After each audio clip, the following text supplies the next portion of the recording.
And we are back after my immense craziness there. With the wrestling lesson, I wasn't sure what I wanted to do, and with the Hall of Famers coming out, I wanted to talk about them, because there are a lot of people who are like, who are these people? And I did some research, and I think it's a really interesting thing to talk about. Let's talk about Medico Aecio, who wrestled more so in the early 1900s. He was very popular in the 20s going into the 50s. So what made him incredibly unique is that he was an incredibly popular luchador, but he was also 6'3" and 275 pounds. That's a big guy. Yeah, so he was really a hallmark for heavyweight luchadors because he could do everything that everybody else did.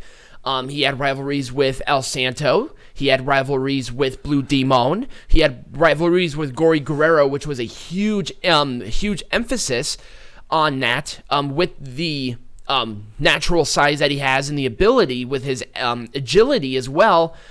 He was really the first big star in Mexico. Mm-hmm. He was doing movies before El Santo did. Nice. His first television show appearance was, I believe, in the 1940s, and it was spanned for about 20 years. And his first movie was because El Santo was injured, so he could not be in there. So really, Aecio was the first big transitional wrestler into it.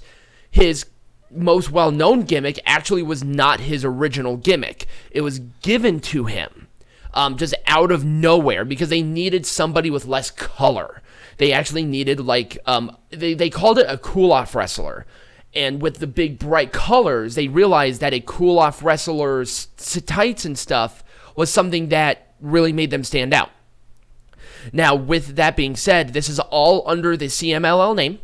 So he won multiple championships, but he was really more well known for bringing back the heavyweight division in CMLL, because there wasn't a heavyweight division after, I think it was like 1905. So because of the obvious size. And then people really started to look more at those wrestlers. Right. And they're like, wow, we can make a division out of this. Right. So he was given the CMLL National Heavyweight Championship. Okay, cool. So obviously, definitely deserving of the Hall of Fame spot that he's in. Let's talk about Karloff Lagarde. Speaking of our friends on the Mexican side. Whoa. Oh, yeah, deleted. Anyway, this luchador was incredibly popular. Whoa. I am having a fun time. You are having a fun time, aren't you? So this guy, he was incredibly popular in the 1960s and 1970s in CMLL. With being in the welterweight, he was called the King of the Welterweights due to him holding the Mexican National Welterweight Championship for a total of 2,731 days, roughly, where it's, hit and miss on that one, over the course of 4 different reigns. Okay. And then he won the NWA World Welterweight Championship for 4,802 days over 3 reigns. Nice. He had a incredibly popular tag team, Los Rebeldes, which is the Rebels. Los Rebeldes? Yes. Like Ingobernables. Like English Mongables? And to this day, people believe that the Rebels are one of the top 5 tag teams in Lucha Libre history. Los Rebeldes. Yes, La Rebeldes. Obviously, we are so white, it's crazy. Right. He is a second-generation wrestler, but fun fact, we actually do not know who his father was. Excellent. But we do know that he is a second generation. The documentation has not been found yet, but people continue to search for it. Well, of course there isn't. It's Lucha Libre tradition. It's crazy. I love it. I know.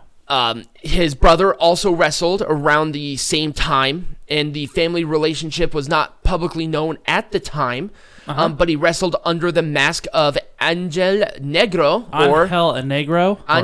Okay, we don't have to be phonetically correct here. We're Americans, okay? Or Black Trump. Angel.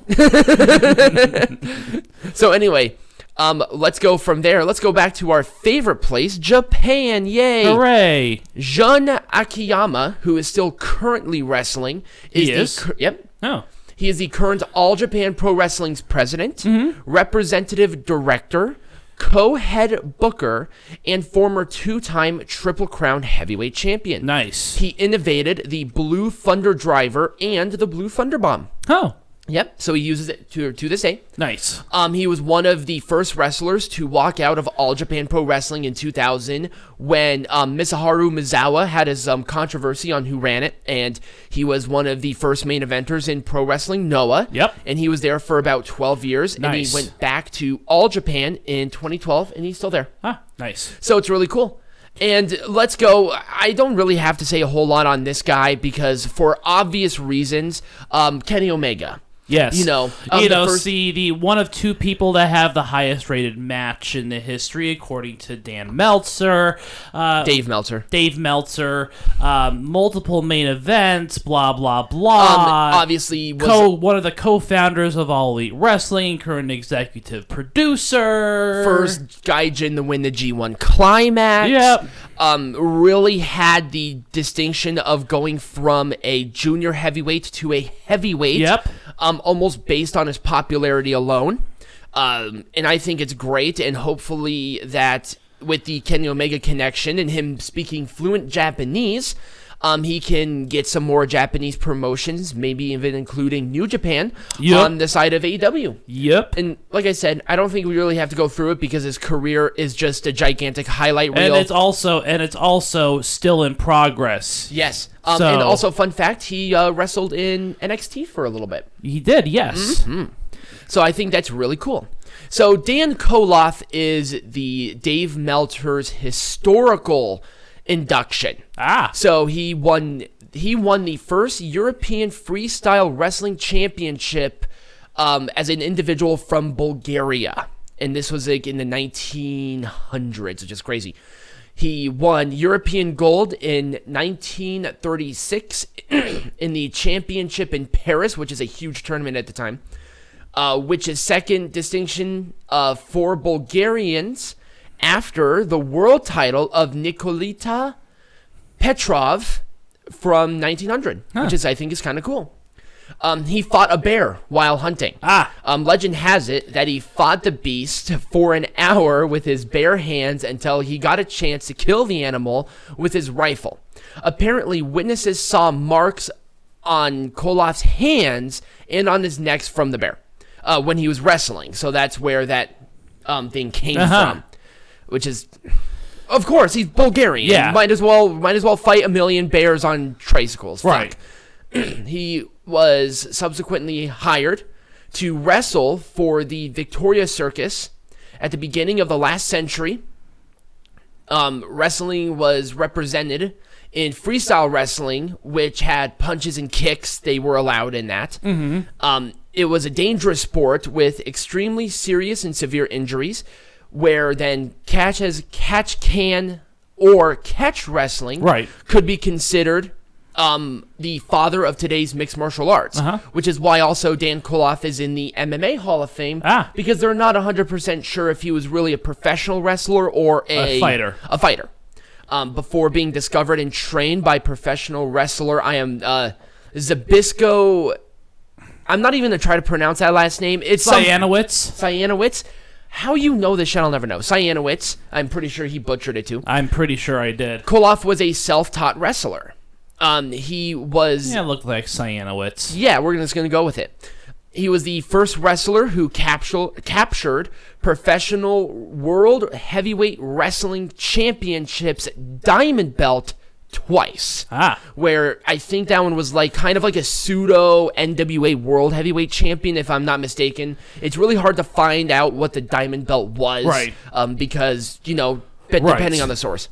His most famous victories are in New York versus Rudy Dusk in 1919, in Tokyo with Jiki Haijin, or the Strangler there, in 1921, in Paris versus Henry Dayalin, whatever, in 1933. He won 3 European heavyweight champions, which I think is cool, and he defended then European heavyweight champion American Al Pereira only for Piera to win the title back and for Koloff to regain it, so they just kind of flip-flopped. Right. And then losing it to Joe Savaldi. Okay. So kind of an interesting little tidbit there, but that is Wrestling Lesson with Tiger Height. When we come back, Peanut Gallery is going to kick us off with the worst gimmicks, but then he's going to have a little bit of a twist with it. Yes, they're all religious-based. Yeah!